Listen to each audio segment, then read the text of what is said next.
Hello, hello. I'm not started yet.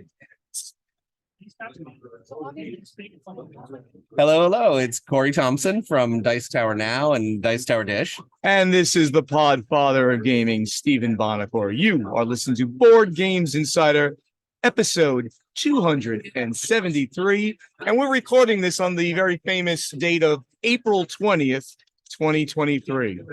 Board Games Insider is a proud member of the Dice Tower Network. And yeah, it's April 20th. Obviously, we are high on Board Games Insider. But the one person not high on Board Games Insider is Tom Vassar. So that was really pushing it. You're using everything to get a segue in there. I gotta get a segue in. That's just the nature of the show. If if he doesn't like it, doesn't listen to us, or anything like that, I'm going to get these in.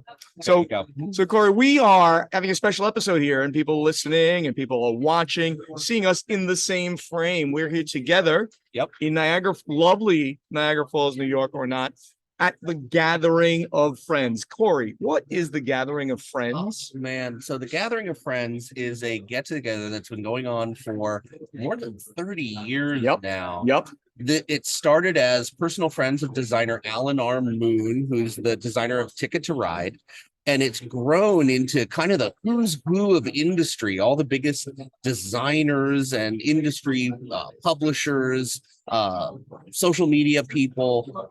There's about 450 people here this week. It is a 10-day convention, and it's amazing. I'm looking around right now, and there's John D. Clare, there's Eric Lang, there's Phil Walker Harding, Vlada Chavatal was wandering around, Matt Leacock's here. It's really a who's who list. Yeah, and really it started, and we've talked about this on the podcast over the years. Ignacy and I often record here together.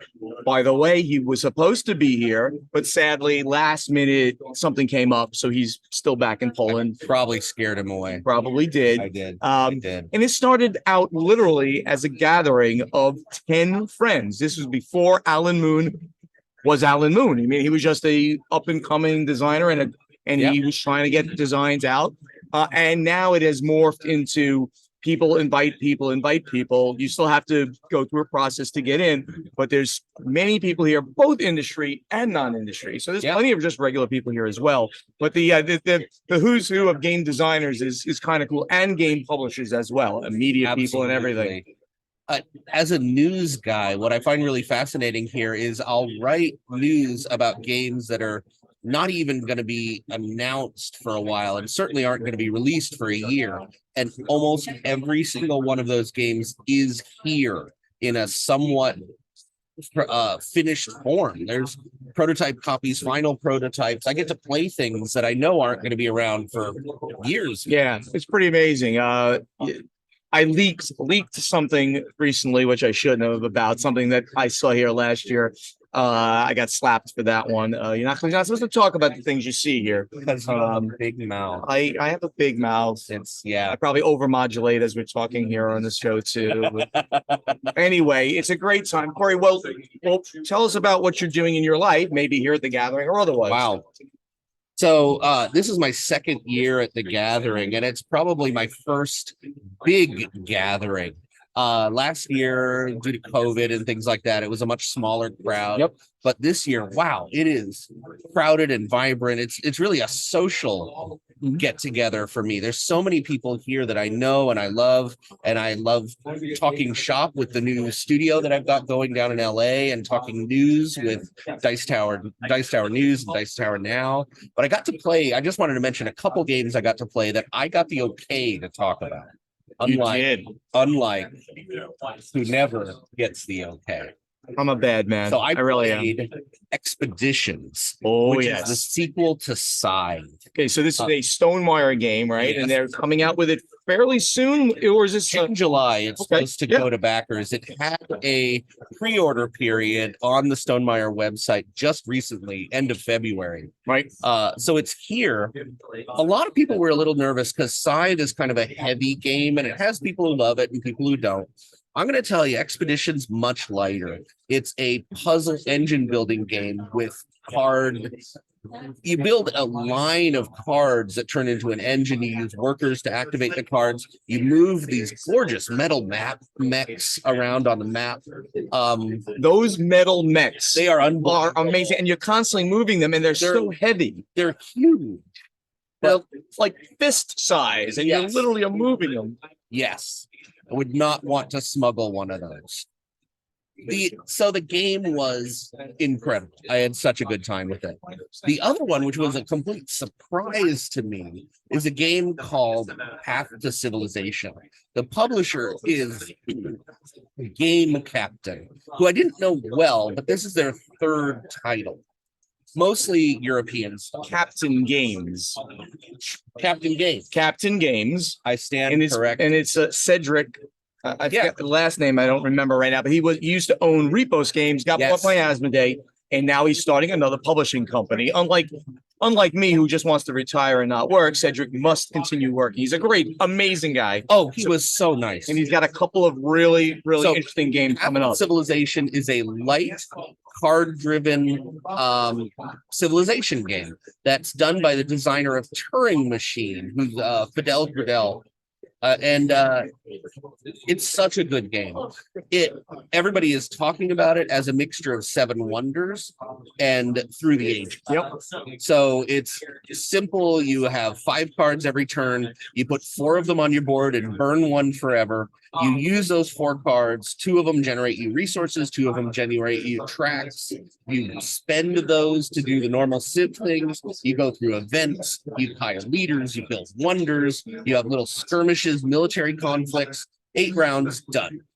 I had such an incredibly good time with this one. I can't wait until it comes out. That's great. And I got a chance to play both of his new games. Sides is another. It's a party game. Yeah. Which I can't even describe. It has to do with I can describe. Go ahead. Sides is a password giving party game. You have to give clues towards a target word. There's a rotating marker that says which 2 players are the clue givers and which remaining players are the guessers. There's a line of cards with letters. You need to use one of the cards at the end and give a clue that begins with the letter that's on the card. So you're restricted on what letter. The clues go out. You try to get the other team, even though you're rotating teams all the time. You're trying to get the other team to guess your word in the least number of clue letter cards. That is, and it's so much fun. It is ridiculous, and better with more players too, which is interesting, right? So, I think Captain Games is going to have a couple of big Essen games this year if they get them out. I'm definitely keeping an eye on them. I didn't know too much about it before the gathering, but those 2 are just magnificent. Cool. So, for my sake, for my things doing here at the gathering and in my life, one of the funny things that we just did is we watched SpaceX's Starship Super Heavy blow up. We had a whole bunch of people here. I didn't hear. Oh, you didn't hear about it? No. Oh, yeah. So today, SpaceX test launched their Starship Super Heavy, the largest rocket ever put together, and it blew up in dramatic fashion. It was wonderful. But this is why you test. It was specifically Elon Musk said 50% chance of success and 100% chance of excitement, and it was exciting. They launched, they got up, and it started spinning out of control, and they used the automated termination system to blow it up.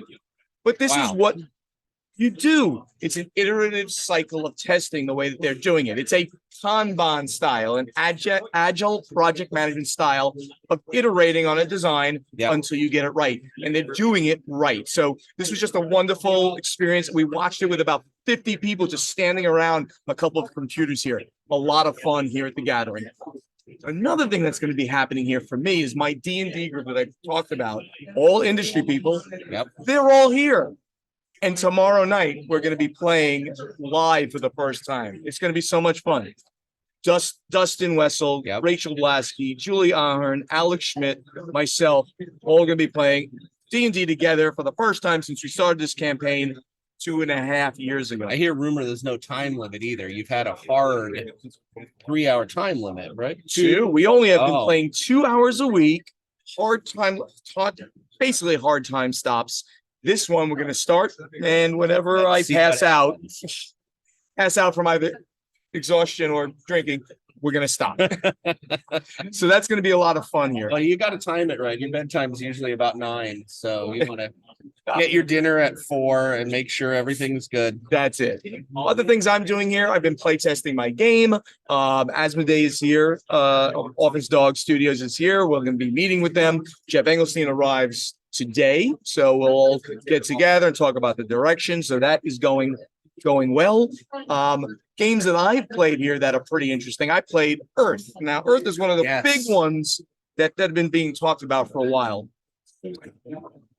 It's like a spreadsheet for me. It really, it's a very, very solid design. I love it. I played it here too. To me, this is not going to be something I'm going to go back to much. Alex Schmidt said to me, he goes, it's as if Wingspan and Terraforming Mars had a child, and that child is the game Earth. But I'm going to add into that, the baby Earth is bigger by far than both of those games. I don't think so. I think it's about on par with Wingspan. I think it's just a little heavier than Wingspan in some ways, but it has such a clever action selection system. I enjoyed it tremendously. There's only about 40 icons you have to understand in the game, and there's all of these end game. It was too fiddly for me. There's too much going on that to me I can do and I can have in more streamlined games. It's a great game. Don't get me wrong. The design is beautiful. It's just too much things happening. I'd rather go and play Terraforming Mars or Wingspan as much more streamlined, lighter games. That's for me. Some other people's opinions, which are not as important, will be different. Well, if you played a few more games, you probably understand those relationships in there. I never published or played any games. Never. Other things I played, Applejack, very light game of basically buying apple fields and then putting them onto your board in front of you, basically creating areas of apple growing. I like that a lot. It was just really well done. I want to throw a quick plug in there. So Applejack is from the Game Crafters, which is my friend Andreas Odendahl, known as Oda. It's his company. So it was published. It came out in Essen. I fell in love with it. And Oda and I actually, he asked me to start showing it to publishers. So I was involved in getting it to a US publisher. Back at BGG-Con.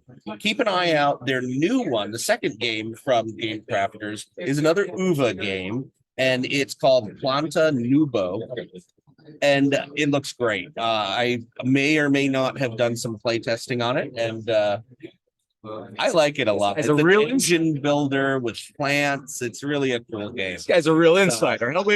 We added a real insider here. He gives you the stuff that keep an eye out for it. So my big hit here kind of is an older game. But what happened was, so Alan Moon, we all know Alan. He was the person who started this, had been running it. He stepped back from running it, and he loves now just asking people to teach him games from his collection. So he put out a shout out, and one of the games he put on there was Australia, with Stronghold Games published under me in like 17.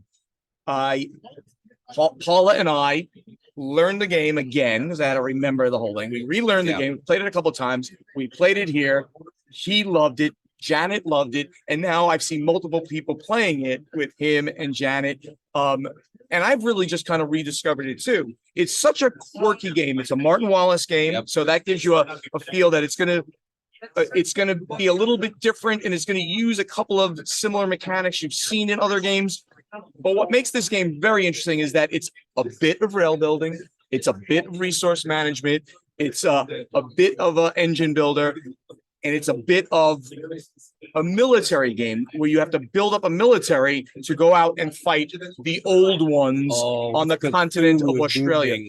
Yeah. So, and it's an alternate history of Earth where he riffed on what he did in A Study in Emerald back about 10 years ago, or maybe a little less than that. Where Sherlock Holmes in Britain defeated the old ones, or we believe that they did in the late 1800s, And now humans can go and look at the rest of Earth because they were kind of constrained to where they could go. Yep. We've discovered Australia, and guess what? The old ones went dormant on Australia for a while. Now we must defeat them again. And the very cool thing is, say you're playing you and me alone. Oh, I would never play a game with you. There's a third player in the game, or if you're playing with four, there's a fifth player, and that is the old ones themselves. Yep. So they can win the game, and everybody loses. So very interesting. Australia, and there's 2 expansions out that's actually Tasmania has made the game a little bit more popular again, because I happen to mention the Stronghold. They're here, and they were like, yeah, we've been selling a lot of it because of those expansions just came out fairly recently. So check out Australia as something very different in this genre. Oh yeah, I've played it a few times. It is tense, so fun. It's terrible at it. It's the game beats you. The game will beat you down. Yeah. All right, everybody. Well, let's get to the event deck. All right. So the first thing I'm going to mention in the news is that we asked you last week to go get us nominated, right, for the Golden Geek Award. Now, as of this here, it's still going on, but by the time this drops, it's over. However, I'm going to make a prediction that we were nominated. And therefore, we're now asking you to please go vote for us to win Best Podcast. So listen to my voice here. Go over to Board Game Geek. You know about this. You know where it is. Go click in the announcement section to vote for your favorite game of the year, favorite thematic game, favorite two-player game, favorite war game. They've got all these categories, and one of them is Best Podcast. So if you see our name on that list, Ignacy would be so happy if you voted for us to win. You don't want Ignacy to cry. He's an emotional guy. He's very sensitive. Ignacy is an emotional guy. Those words just don't go together. Okay, I'm an emotional guy. Those words do go together. I need you to vote for Best Podcast. Hopefully you do believe we are. Adding this guy, I think, was a big plus. I think the podcast has gone way up, I'm going to say, in the last 6 weeks or so. It's just tremendous improvement. It might be production value. Something like, I don't know, something changed. His ego is out of control these days. However, it has been great working with Corey and, of course, with Ignacy over the last 8 years. Wow. Ew. Those who saw that had to see him kiss me. Those who heard the big smack. Sorry. So anyway, go vote for us, please, for Best Podcast at the Golden Geek Awards on BoardGameGeek.com. Meanwhile, in the news, the actual news, good friend of both of ours, Aldo Giozzi, used to own Impressions. Yes. Sold Impressions or merged Impressions into Flat River Group, and he's just retired. Yep. But unlike me, who likes to stay retired, Aldo has now been voted onto the board of Gamma. Yes, we were mentioning Gamma again, without Ignacy, sadly. Aldo's an amazing guy. Oh, he is. He is one of the 2 owners of KublaCon, which is the largest convention in California. In San Francisco. It's actually going to happen soon. It's end of May. KublaCon is going to go on. And I was supposed to be the very special guest of honor. He reneged on this, and he made Gnarly Carly Reinhardt very special guest of honor, but I would have done that too. She's awesome. She is really. She's here too. And Gnarly Carly's here too. She's such a doll. Anyway, so the actual news story here is that Aldo Giozzi has gotten a seat on the board of directors of Gamma. The wholesale voting membership group recently completed the special election to fill their open seat on the Gamma board of directors, and Aldo is now been appointed to be on that seat, and it's going to go through March 31st of 2024.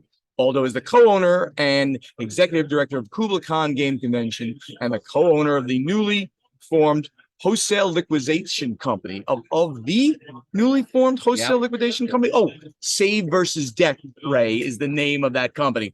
Previously, he founded Impressions Game Distribution Service in 2000, which in 2019 became part of the Flat River Group.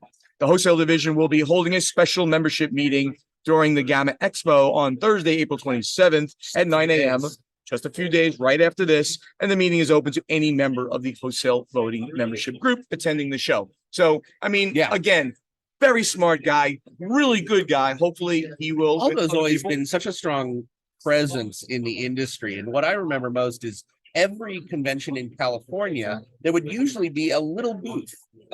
And Aldo would be in this little booth selling some of the games that he had under impression. He would do ding and dents and things like that.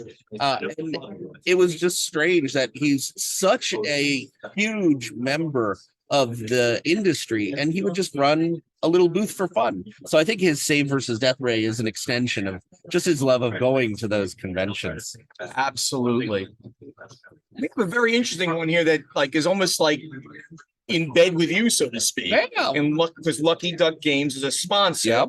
of Dice Tower Now podcast.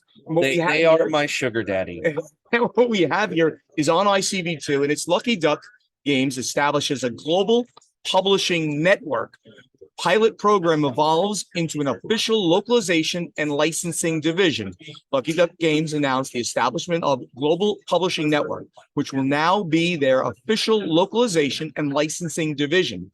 This new division emerged from an international pilot program that Lucky Duck launched 3 years ago to help a few publishers bring their games to audiences outside of their regional market and adapt their products for wholesale distribution. Yep. Since then, the program has grown to include over 60 publishers and has sold over 1.1 million units of games. So this is very interesting. So they established something within Lucky Duck, right? But it was not only for their games, apparently, or at least that's what it's implying to me here. Yes. Other publishers were going to use their division to do localization of their games across the world. It's probably not a lot of people know. Lucky Duck is well known for having a lot of Kickstarter presence and a lot of famous games that come out. They had the Chronicles of Crime series, everything all the way back to Vikings Gone Wild. But they also have a huge business in localization and distribution all over the place. They're a Polish company, and they do distribution all over Europe and all over the US. They also will bring to retail a lot of the titles that are really popular on Kickstarter from other companies. The most famous of those, Flamecraft. Flamecraft came from Cardboard Alchemy, and Lucky Duck brought the retail version. And soon they're going to be bringing Cosmoctopus from Paperport and designer Henry Audubon. And that Cosmoctopus. It's the most fun game to say. Cosmoctopus. That's, I have no words for Cosmoctopus. I will now be using that in many sentences. Played it with the designer Henry Audubon. Absolutely love it. Interesting fact here, Henry Audubon is a talented Mongolian throat singer. Beat that fact. You've now just used Color several commentary. different words that just are completely bizarre to me. Cosmoctopus and Mongolian throat singing. singer. Oh yeah. Yeah, I'm speechless. It was great. Henry Audubon, by the way, awesome guy, awesome designer, nicest So guy. freaking smart. I He really could is. just talk to him forever. Yeah, I don't like smart people like that, and they make me feel not smart, which I'm not. All right, we're being silly here. Maybe it's too early in the morning here. It's much too early. Let's get over to the strategy and tactics segment. You were gonna say event deck. I was. Hey, here we're going to take questions, of course, from our guild in strategy and tactics, and we are really running out of questions. We're at questions that were only put there in November of last year. Start adding questions, or else we are going to remove this segment. We might run a contest for these people soon. Maybe they'll start putting stuff up. But let's get to the questions we do have. We only have a couple here today. Kurt Van Hoyveld, who is Vitruvian Gamer, he's got a very interesting, silly question here. He said, do we already have a name for the followers and fans of this podcast? If not, we should. So, Corey, should we have what would we want to call our fans? Would it be called just like the insiders? I mean, that's just kind of pedestrian, right? I mean, could we call them I don't know. We call them the Corey is Awesome crew. Really? I think that's the best one. Really? Yeah, that's where we went with this. I think that's it seems no, I think I like, maybe we can even use this in our in our playtesting question, what would you want to call? I like this. We're going to use this at some point. Not today, because we already got one for today. But I like the insiders. The insiders. That's pretty good. Thank you. So The first time he's complimented me in the weeks. I compliment you all the time. Willis Lowe's, who is at Not Pro Tour, very good one. He asks, my questions are about the feasibility of new CCGs. I started gaming back when Magic the Gathering was in the revised edition. I played revised. I didn't play it before that. So I have seen many card games come and go over the years. I recently heard that Disney is putting out a CCG. We've talked about Lorcana a lot, which made me ask, how much product do you have to move to make releasing a CCG worth your time? A few card games have stood the test of time. However, the graveyard of CCGs is littered with examples of How difficult. how difficult. Check your spelling, guys. How difficult is to sustain a player base in this style of game? Is there really enough money in launching a new CCG, or do companies really have to believe that they have the next big CCG? Thanks for your time. Now, this is actually a really good question. Yeah. So let's go through a little history of CCG, right? Go for it. The first CCG ever was Magic the Gathering, a Richard Garfield game. The second CCG we've talked about, which was my favorite one, was called Jihad on launch. Later, it was rebranded as Vampire: The Eternal Struggle. Yep. To me, still the best multiplayer CCG ever done. It was not popular, or at least not the way Magic was, but continued getting a player base, stayed intact, and now is being republished by Renegade Games. Yep. So that is back in print. Can any CC, and of course we do have Pokemon as being like the one that's as big. Going back to the history there, Yep.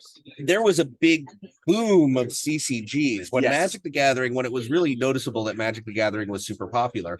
Every company decided they were going to put out a CCG, and they were all IPs. We had Star Wars and Star Trek, and we had fantasy things. Yep. It was the hex-based ones. There were so many. But like you said, they all kind of died on the vine. Magic had secured an absolute position within the industry, Yep. and nobody could beat it. I always see it kind of like MMOs in computer games.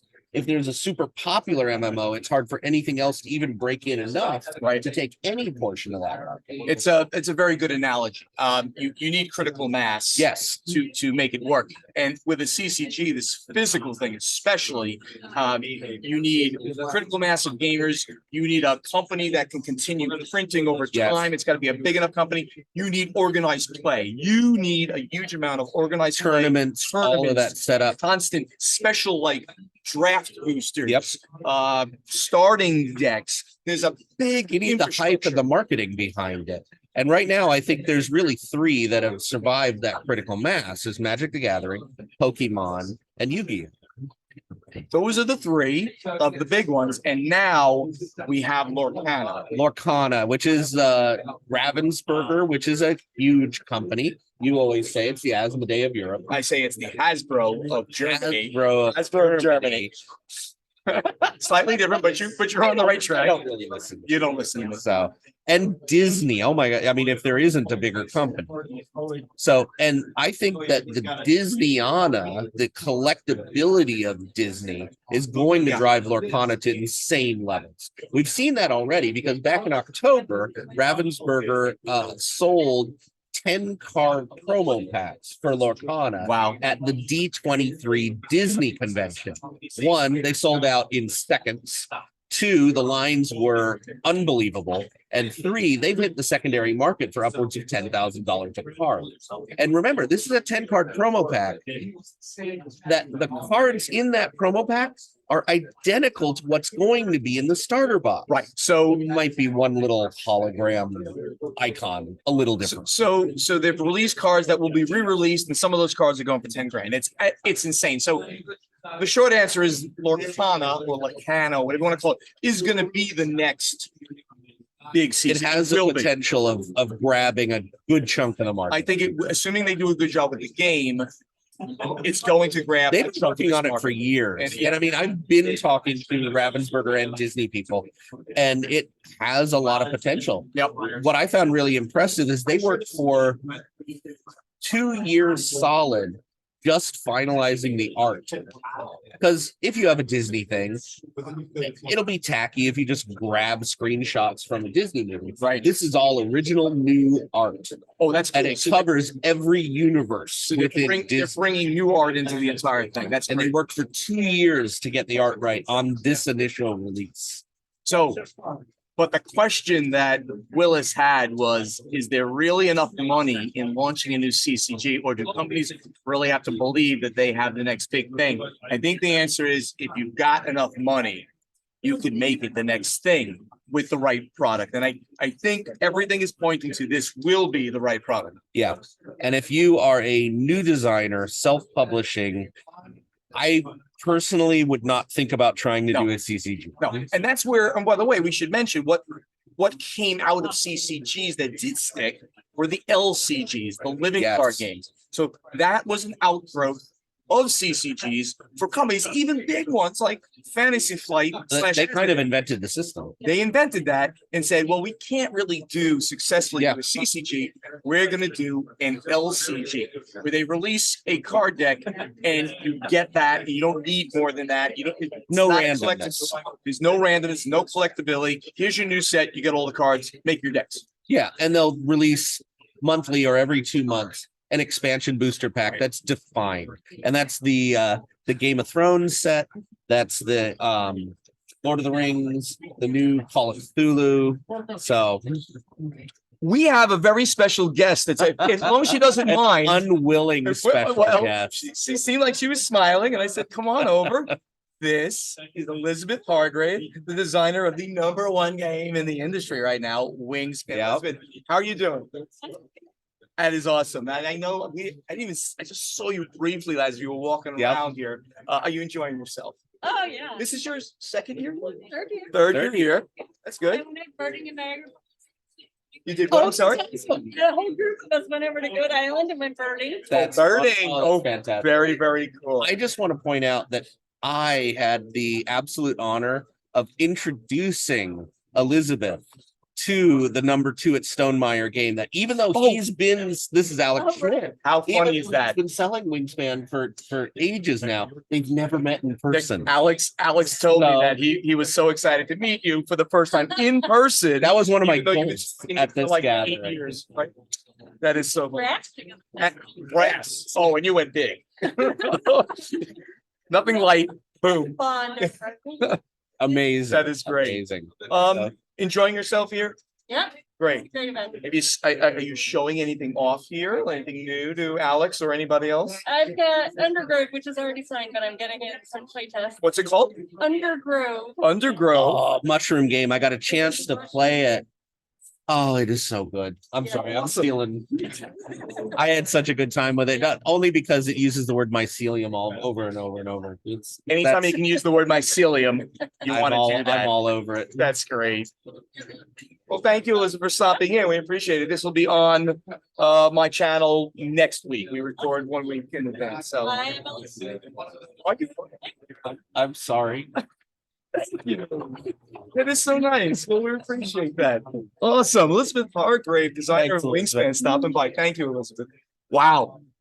I mean, she and I are friends. It's not, but you know, having her on is a really cool thing, right? Yeah. Very cool. We actually we were talking about a little bit. We got to go to the Strong Museum of Play. We didn't mention that. No, and it is an absolutely incredible museum dedicated to games, toys, video games, everything having to do with play. And I was blown away. A large group from the gathering, including Elizabeth, and we got to hang out and chat a bunch at the museum. But a large group of people from the gathering were given a backroom tour at the Museum of Play. And I can't even begin to describe how amazing it was. They had Sid Sackson's original notes, Alan Moon's original notes, the very first video games ever made, Space War, Pong, the amount of history in there. I nearly cried, and I couldn't wipe the smile off my face. This really was an amazing experience. Another cool thing, right, about coming to the gathering is that, people will treat you kind of well if they find out about it and stuff like that. And you always talk about being a special guest. Yes. The Strong Museum asked me to give a talk as a special guest. What, next year? Maybe you should have somebody help you out with that. Ooh, think I could get Elizabeth? We are in the question and answer segment. So why don't we Sorry. continue one more and then we'll move on. Adrian Patterson, who's at Pattersoa. A large alien ship arrives in orbit. They announce that humanity is a blight on Earth and must be destroyed unless they can be convinced otherwise. In an unexpected move, and possibly because they share the universal love of games, the alien representatives approach Stephen and Ignacy, maybe Corey too, and ask them to select a game that will convince them that humans are worth saving.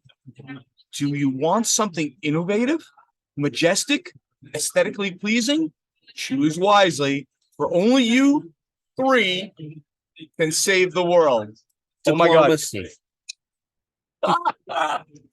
You were thinking of that game as I read that. That would be the absolute worst one to tell them about. Wow. One game to convince aliens that we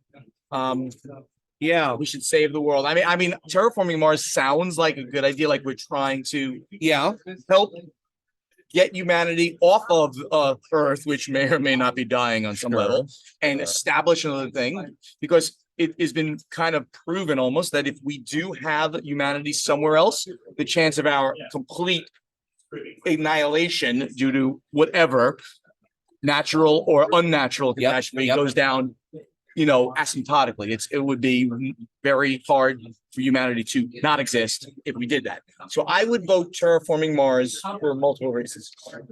I would probably go for a creative co-op. You want to show that humanity can work well together, that we can think laterally, that we can go outside the box. Something like Pandemic. No. Pandemic. It's not a bad. It's a fantastic game, but I think the frustration level's too much for an alien. I would go with Codenames. People working together, trying to find clever connections between things. Working together, but competing to even be better than each other, and always extending. Show off the best of humanity. That's an interesting one. Very thought-provoking. Fantastic. Thank you so much, Adrian, for that. And now, on to playtest. All right. So last week, I probably should bring this up like in a window, but last week I asked the question, and that question was, most common question asked of a game designer is this: do you start with a theme and then work through game mechanics, or do you start with mechanics and then add the theme later? But then I asked the gamers, are you first attracted to a theme of the game, or are you first attracted to the mechanics of a game? We haven't reviewed any of these answers. I don't know if you've got some. Oh, you don't have them on your screen. So we'll just gonna pick a few here as we go along. So, absolutely. Brandon Smith, what did he say? He said, love this question. I design, still working on my first games, and play games based on the mechanisms first. It's not that I don't like theme, but I love mechanisms and interesting puzzles in my games. I get excited when I see new game mechanics and when I see a new game theme. So, and he's very excited to hear this discussion, which is very interesting. And I have heard a lot of designers talk about going mechanisms first. So, and we had talked about like just what we're attracted to. Oh, I said I'm theme. Oh, you are. I want theme to shine through. I don't like it abstract. It's the only explanation for some of the terrible games you play.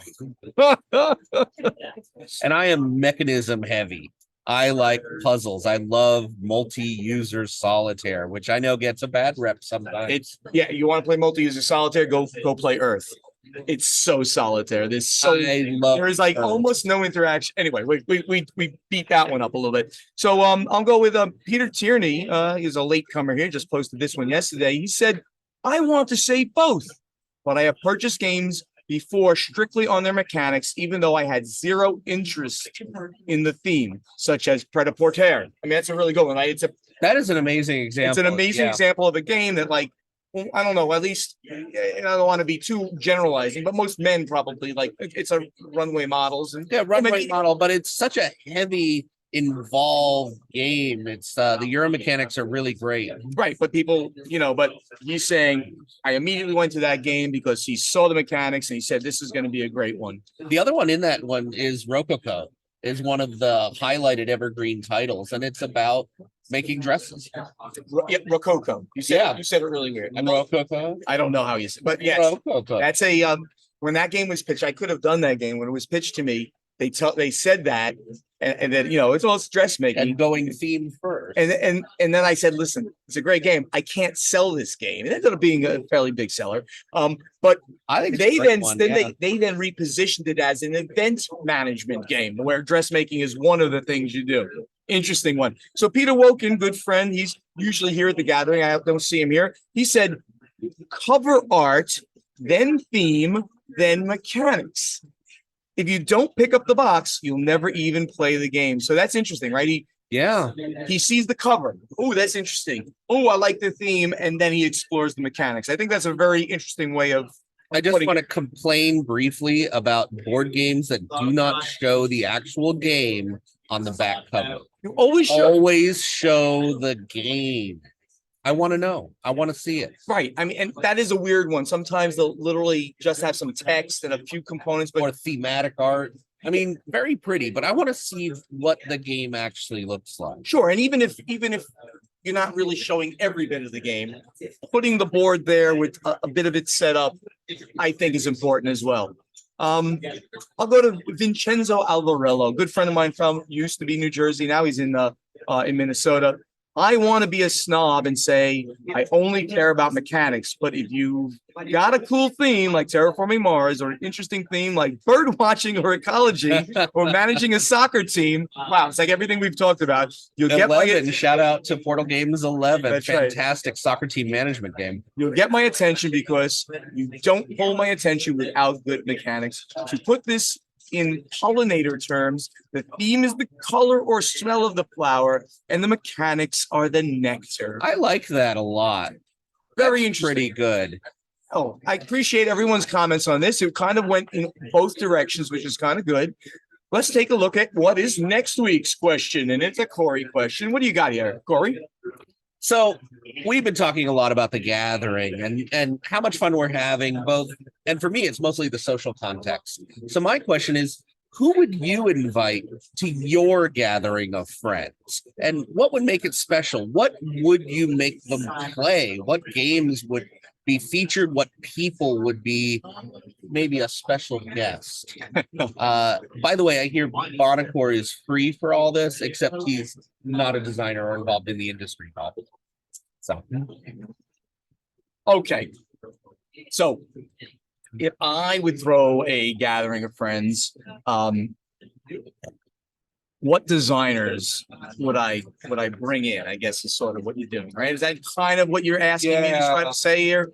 I would bring, I think the first designer I would try to get there was Eric Lang, because he Yeah. would just annoy me the entire time, which would make my entire experience fun. You like on him. that. I love Eric and I have this, it's almost a Tom Vassell and I relationship where he's constantly coming at me and giving me bunny ears and things, but he is a fun guy to ridiculous hang out fun. with. Yeah. And you talk a lot about Martin Wallace as well. So Martin's a great social guy too. He very much enjoys a good whiskey, which we'll have. and I know you love his games. And I do love his game, so that would be up there.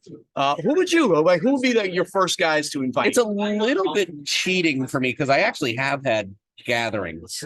I've had designers, I've had groups of people come over the house. So the most fun, Johnny Pack Canton is an amazing guest. I love his designs. He's had his fingers in so many different games.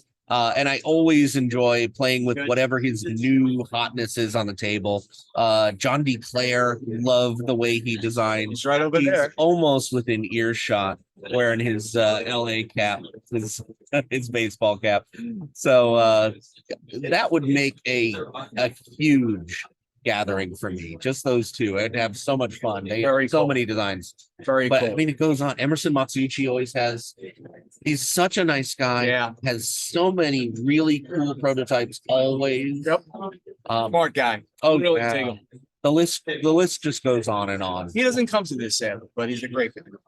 Oh yeah. Emerson's a great guy. Okay, so we're asking you right now, what designers would you bring to your gathering of friends, and what games would you make them play with you? Answer us on the Guild, and we'll hopefully read your answers. In the meantime, let's get to the final scoring. Thank you so much for listening. Help us spread the word about this podcast by telling your friends to download Board Games Insider wherever they like to get their podcasts, or you can watch Board Games Insider on the Podfather of Gaming YouTube channel. You want to be part of the podcast? You can just ask us questions for our strategy and tactics segment, Or just walk in behind us. That or works, walking too. behind us like Elizabeth does, or answer questions on the playtesting segment, all over at our Guild on Board Game Geek. Check out the websites, portalgamesus.com, podfathergaming.com, and dicetowerdish.com. We're all over social media, so interact with us on Facebook. It's please like us /Board Games Insider /Portal Games US /Podfather Gaming. You can speak directly to Ignacy and Corey on Twitter and Instagram. It's at Portal Games US, at Podfather Gaming, and at Dice Tower Dish, and at Dice Tower Now. The active YouTube channels are Portal Games Movies, Portal Games Gameplays, and the Podfather Gaming. On TikTok, Ignacy is Portal Games US. We really love to see you at a convention coming up in 2023. If you're there, you hear us talking about it, come see us, hang out with us. We really live for that. Board Games Insider is professionally edited by Joshua Bowman from Tabletop Submarine. If you want to hear your podcast, if you want your podcast edited by Joshua, you can reach him at tabletopsubmarine@gmail.com. And that great voice you hear doing the intro, outro, and in between segments is that of Ray Greenlee. He can be contacted to do voiceover work at raygreenleevoiceover.com. Now, we don't have anything special written here, but another special guest has just shown up right here at the end of the podcast. We have Julie. Come on in here, Julie. She's shy. She seems shyer than Elizabeth, but this is Julie Ahern. Shy is not the first adjective that usually comes to my mind. Julie, tell our listeners who you are, what you do. She is in my D&D group, though. I talk about her all the time. What else are you doing in the industry, Julie? I work for Van Ryder Games, as your director of operations. That is awesome. And you're enjoying yourself here? This I am. second gathering? Second gathering. Okay, cool. And the thing you're looking forward to the most here at the gathering is? Playing D&D. She said it. She said it. Live for the first time in 2.5 years, right? Without a 2-hour time limit, hopefully. Yeah. I think there'll be much beer associated with this as well. I know, I'm bringing, well, beer, no, never. Beer, wine, and other fun spirits will be there. Just not done. So I just came up with a harass, but I'm actually playing a prototype and I'm going to head back. Okay, well, that's a prototype. It is. It looked like it was Talisman, actually. It's funny because I saw the standees It's over there. not talisman. Okay, so don't. I didn't get it. So. Anyway, thank you for stopping in, Julie. Appreciate it. We'll see ya. And we'll see you all next time on Board Games Insider. Bye. See ya.